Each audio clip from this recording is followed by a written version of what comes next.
नमस्कार साथियों, मैं सीमा यादव उम्मीद करती हूँ आप सभी अच्छे होंगे। और शुरू करते हैं धूल पौधों पर उपन्यास का अगला भाग।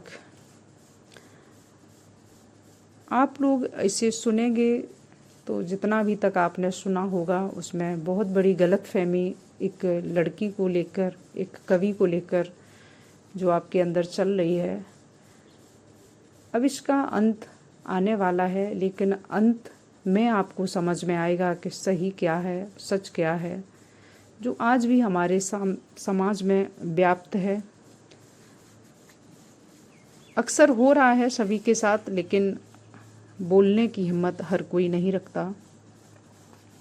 हर किसी को अपनी सामाजिक इज्जत और मर्यादा का ख्याल है। कंटिन्यू करते हैं इसी में। वह कोशिश कर ही रही थी कि एक रात हंगामा खड़ा हो गया।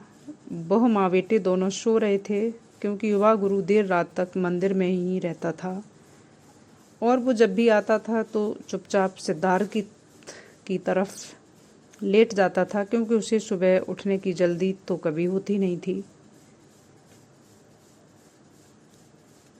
वह सोई हुई थी कि उसके ससुर ने उसे झिझोड़ कर जगाया। कहा, भैया ने खुद को मंदिर में बंद कर रखा है, हम दरवाज़ा पीट पीट कर थक गए हैं, जल्दी नीचे चल, कुछ अनहोनी ना हो जाए।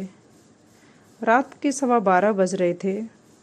वह उनके पीछे पीछे दौड़ गई।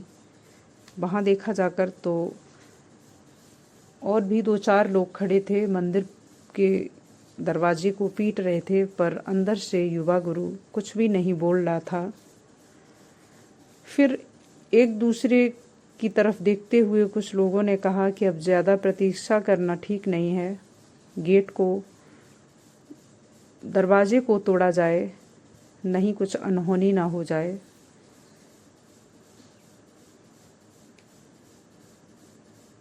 कुल्हाड़ा चलाने वाला ऊपर या बीच में चोट करने के बजाय दरवाजे के निचले कोने पर चोट करने लगा। उसे लग रहा था कि कहीं युवा गुरु को कुछ न हो जाए, इसलिए उसने छोटा सा ही छेद किया और झांक कर देखा। युवा गुरु फर्श पर पड़ा आंखें फाड़े किवाड़ की ही तरफ देख रहा था। उसने कहा, गुरुजी आप ठीक तो हैं ना? यदि ठीक हैं तो दरवाज़ा खोलिए। सभी लोग बाहर से मिन्नतें कर रहे थे, पर वह दरवाज़ा के तरफ आंखें फाड़े यूं ही देख रहा था। अब भीतर से हल्की हल्की आवाज़ें उठने लगी थीं। आखिर में लोहे की अलमारी खुलने फिर बंद होने की आवाज़ आई। कुल्हाड़ा चलाने वाले ने किवाड़ के छेद से झाँक कर फिर देखा और कहा कि उठ गए हैं। गुरुजी खोल दें दरवाज़ा, हमें आपकी चिंता है, बेकार में दरवाज़ा तोड़ना पड़ जाएगा। थोड़ी देर में अंदर से दरवाज़ा खुला। वह लाल कपड़ों में, लाल चेहरा, आँखें लाल, अपने पीछे दरवाजे को बंद करते हुए निकला। देवी के सिंहासन को पीछे छोड़ते हुए धीरे धीरे बाहर आ गया खुले में। आसपास के लोग भी खड़े हुए थे। कुछ कदम खुले में चलने के बाद वह पलटा और ऊंची आवाज़ में बोला, मैं सत्येंद्र बोल रहा हूँ, जो उसके पिता के गोद लिए हुए भाई थे जिन्होंने आत्महत्या कर ली थी। इस घर में जो औरत है उसके पर पुरुष से संबंध हैं। तुम लोग नहीं देखते, मैं ऊपर हूँ इसलिए मुझे सब दिखाई देता है। तुम मुझे भी नहीं देखते कि मैं यहीं हूँ, मैं सब जगह हूँ, सब कुछ देखता हूँ। यह तो बड़े की आवाज़ है, उसकी आत्मा भटक रही है। भैया मैं प्रवेश कर गई। वो रोने लगे, युवा गुरु के पिता। आत्मा वाली बात सुनकर लोग थोड़ा पीछे पीछे हटने लगे। उन्हें युवा गुरु से डर लगने लगा। साधारण मामला होता तो अब तक भीड़ में से कोई आगे बढ़कर उसके काफ़ी करीब आ चुके होते। युवा गुरु देवदूत के समान धीरे धीरे चलते हुए सामने वालों को संबोधित कर रहा था। उसे निकालो वह दुष्चरित्रा जो घर में है उसे बाहर निकालो, अन्यथा इस घर और बस्ती का विनाश हो जाएगा। 3 वर्ष बीत गए, उसने अपने पति से कोई शारीरिक संबंध स्थापित नहीं किया, क्योंकि उसके अन्य से संबंध हैं। उसे निष्कासित करो। अपनी सुरक्षा चाहते हो तो उसे यहाँ से निकलवा दो। वह घर के द्वार पर खड़ी सब कुछ सुन रही थी। ऊपर सोने वाले कमरे की बालकनी में सिद्धार्थ खड़ा था। शोरगुल सुनकर वह जाग गया। युवा गुरु ने जब आवाज़ उठा कर निकालने की बात दोहराई तो वह भीतर भाग आई। उसी घर में जिससे निकल जाने की बात 1 साल पहले उसने की थी, आज बाहर से कह रहा था, सबके सामने करीब करीब चिल्लाकर। कितना अपमान! सोचिए, एक औरत के लिए इससे भी नर्क की स्थिति क्या हो सकती है। घर के भीतर गालियाँ, मारपीट झेलना। कुछ भी नहीं था इसके सामने। कैसा है ये आदमी, सबके सामने अपनी बीवी को बेइज्जत कर रहा है खड़ा खड़ा, उसकी बदनामी। क्या सच में उसके ऊपर उसके भाई का भूत बोल रहा है? वह मुकाम जहां पूर्ण असहाय होकर सब कुछ परिस्थिति बाहर ईश्वर को सौंप भागते हैं। जो भी हम सुलभ हुआ उसकी शरण, घर, दीवार, कमरा और कुछ नहीं तो अपने शरीर का पिंजरा ही कैद कर लो स्वयं को उसके भीतर। होने दो जो हो रहा है, क्योंकि उस पर तुम्हारा कुछ भी वश नहीं है। बाहर की आवाज़ें उसने उतनी दूर तक कर दी कि जितना कर सकती थी। बाहर इकट्ठा लोगों ने थोड़ा चटकारा लिया, फिर उसके माँ बाप के साथ उनके घर में उसको ढकेल कर अपने अपने घर सोने चले गए। युवा गुरु को उसकी माँ के पास छोड़ मंदिर को बाहर से ताला लगाया। वह ऊपर अपने कमरे में थी बेटे के साथ, जो डरा हुआ सब कुछ देख रहा था। घर के किवाड़ बंद कर दिए गए, पर आवाज़ें अभी भीतर थीं। उसके माँ बाप ने उसको पुचकारा, ठंडा पानी सर पर डालने लगे, तुलसी दल डाल दही चटाने लगे और युवा गुरु के भीतर का सत्येंद्र बोले जा रहा था, उस कुलक्षणा को बाहर निकालो अभी इसी समय। उसे निकाले बिना मैं यहाँ से नहीं जाऊँगा। प्रण करके आया हूँ, वह नहीं गई तो मैं यहीं रहूँगा इसी शरीर में जब तक वह नहीं निकल जाती। भैया कहाँ भेजें उसे? पुराना घर तो हम बेच चुके, उसके कोई रिश्तेदार भी नहीं। यहाँ कहाँ जाएगी? ससुर जी ने हाथ जोड़ लिए। कहीं जाए, वह निकल जाए तभी मैं यह घर और शरीर छोड़ूंगा। जितना ही बाप धीमी आवाज़ में मिन्नतें करता, उतना ही बेटा, छोटा या बड़ा, जीवित या मृत, तेज आवाज़ में बोलता। कुछ नहीं, उसे बहुत स्वतंत्रता दे दी गई। स्वतंत्रता ने ही उसे बिगाड़ा है। वह इसी समय निकल जाए। इतनी रात को मैं जहाँ हूँ वहाँ कोई रात या दिन नहीं। पूजा पाठ वाले घर में मंदिर के इतने समीप एक दुश्चरित्रता नहीं रह सकती। उसे निकालो।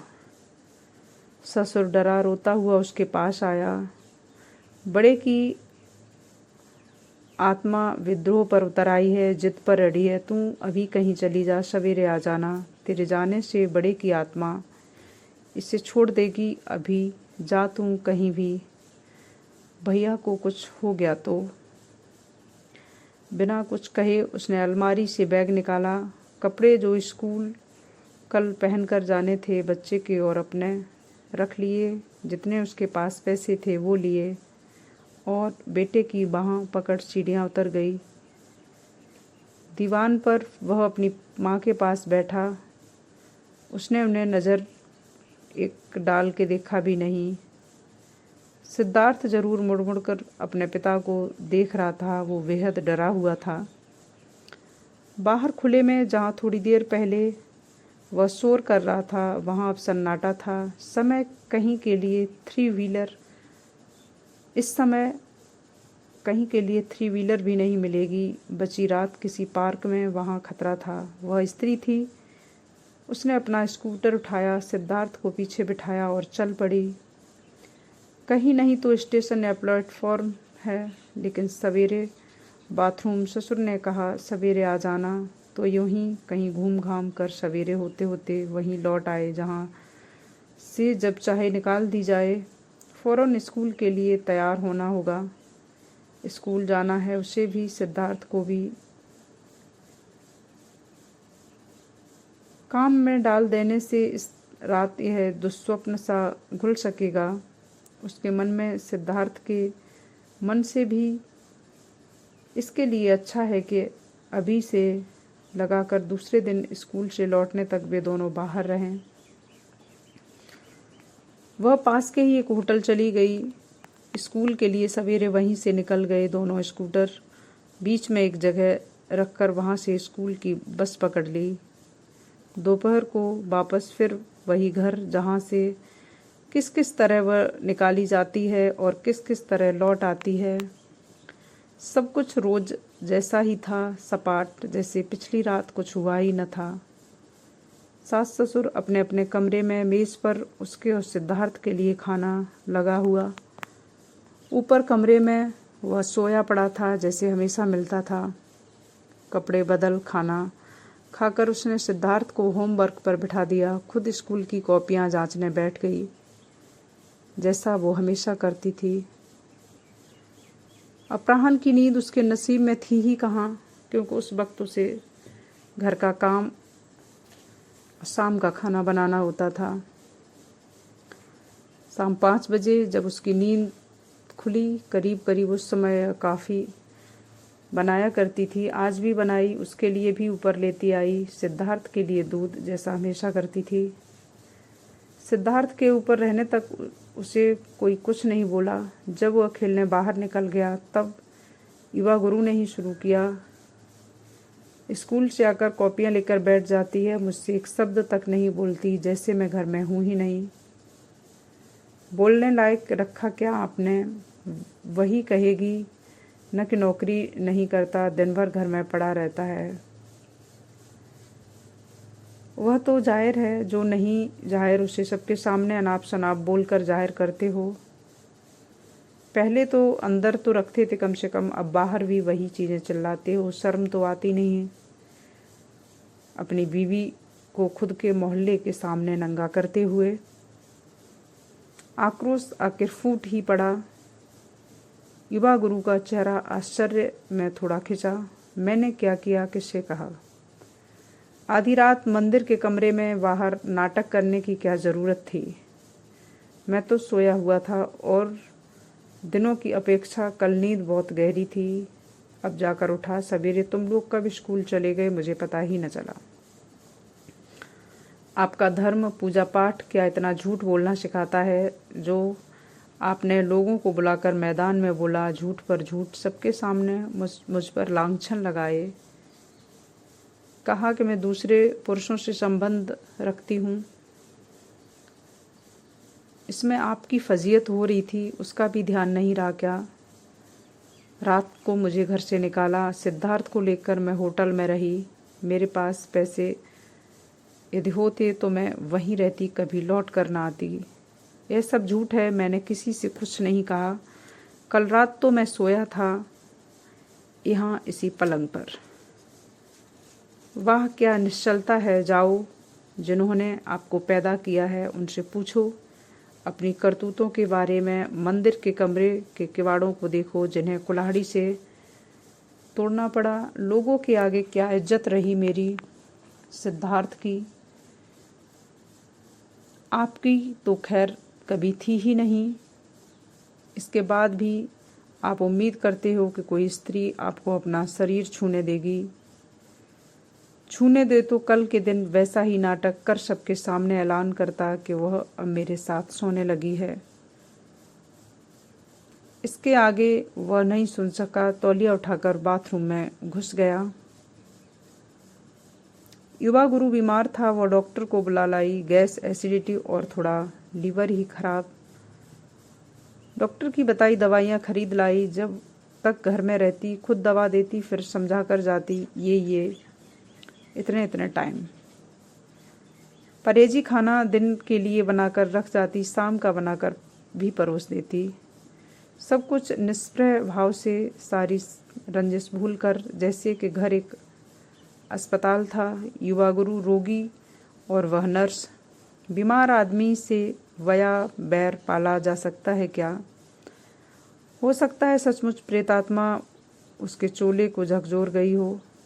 आगे के लिए डॉक्टर से पूछने उसके क्लिनिक जाना था। जो दवाइयाँ वह लिखेगा उसे खरीद लानी थी। उसके पास उतने पैसे नहीं थे। उसने 700 रुपये मांगे। भैया के पर्स से निकाल ले, मंदिर की उसकी अलमारी में होगा। सास ने चाबी का एक छोटा गुच्छा उसे पकड़ा दिया। 3 चाबियां बाहर मंदिर के गेट की, भीतर के कमरे की अलमारी की। कमरे के बाहर वह किवाड़ जहाँ छेद किया गया था उसे दुरुस्त कर दिया गया था। कमरे के भीतर आज वह दूसरी बार जा रही थी। पहली बार तब गई जब उसने वो बनवाया था, खास अपने लिए। क्या भव्य था। आज जैसे ही उसमें कदम रखा, बदबू ने उसको चारों तरफ लपेट लिया। दम घुटने को हो आया, जैसे कोई पुरानी साड़ी से उसकी गर्दन कसता जा रहा हो। एक पल के लिए वह डर गई, कहीं वही प्रेतात्मा तो नहीं यहाँ छिपी बैठी, और वह तो दुश्मन थी उसकी। वह भड़ से बाहर आ गई। साफ हवा फेफड़ों में जाने से वह थोड़ा हल्की हुई। किवाड़ खोले खड़ी रही। कमरा कितने दिनों से बंद था। बदबू अंदर कैद हो रखी थी। उसे तार्किक ढंग से सोचना चाहिए था। प्रेतात्मा जैसी चीज़ों को मानना अंधविश्वास है। फिर पढ़ाई का क्या फ़ायदा। भीतर की बदबू थोड़ा कम हुई तो वह अंदर गई। कौन यहाँ बैठे रहना है। झट से पर्स निकाल, अलमारी बंद कर, बाहर भीतर इधर उधर नहीं देखना। दुपट्टे को नाक पर लपेट वह सीधा लोहे की अलमारी की तरफ बढ़ गई। खोला तो बदबू का भभका तमाचा मारता उस पर आया।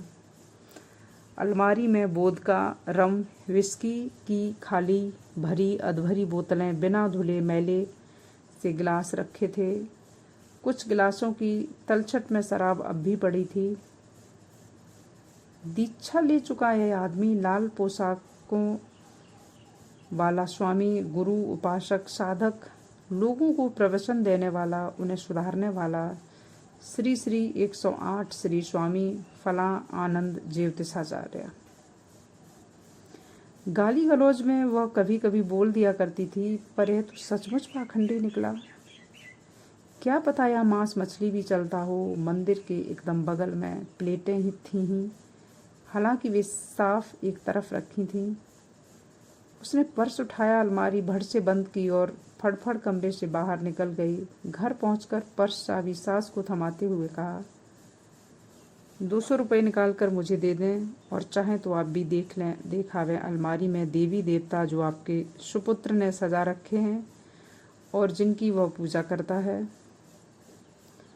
सास ने बिना कुछ कहे चाबी और पर्स ले लिए, रुपए निकाल कर उसे दिए और मुड़कर रसोई में घुस गईं, जैसे कुछ कहा ही न गया हो, न सुना।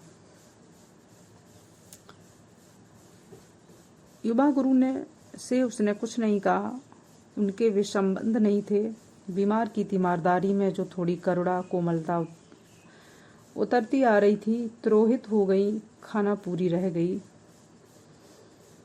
किसी से उस बाबत उसने बात नहीं की। निशा, जिसे पिछले दिनों वह थोड़ा आदर, थोड़ा प्यार से लेने लगी थी, उससे जरूर एक दिन अकेले में जिक्र चल गया, अनियोजित। तुम जानती हो, तुम्हारे ये गुरुजी शराब पीते हैं। हाँ, कभी कभी लेते हैं, उन्होंने मुझे बताया था। निशा ने उस इत्मीनान के साथ कहा। वह दंग रह गई। शायद उसने अलमारी में रखी बोतलों की कतार नहीं देखी थी।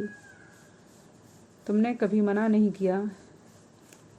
वे ज़्यादा अच्छा समझते हैं, वे जाने। मेरे सामने कभी नहीं ली, नहीं मुझे कभी पिए मिले। बताया था कि कभी कभी लेते हैं। निशा उससे थोड़ा ही छोटी थी, पर जैसे वह दूसरी और नई पीढ़ी की थी। तुम्हें कोई परेशानी नहीं होती।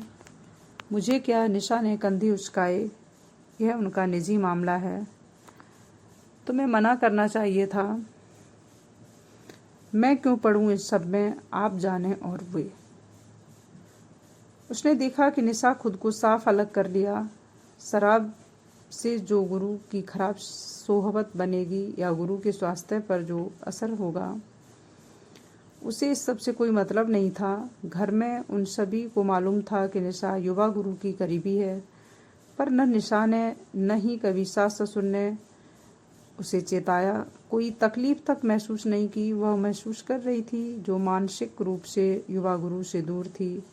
क्या इसीलिए कि कुछ हो वह पत्नी थी, पत्नी के संस्कार वह था, लेकिन ज़्यादा शायद इसलिए कि सुधारने कि जिस रास्ते पिछले दिनों वह ईमानदारी से चल पड़ी थी उस पर आघात हुआ।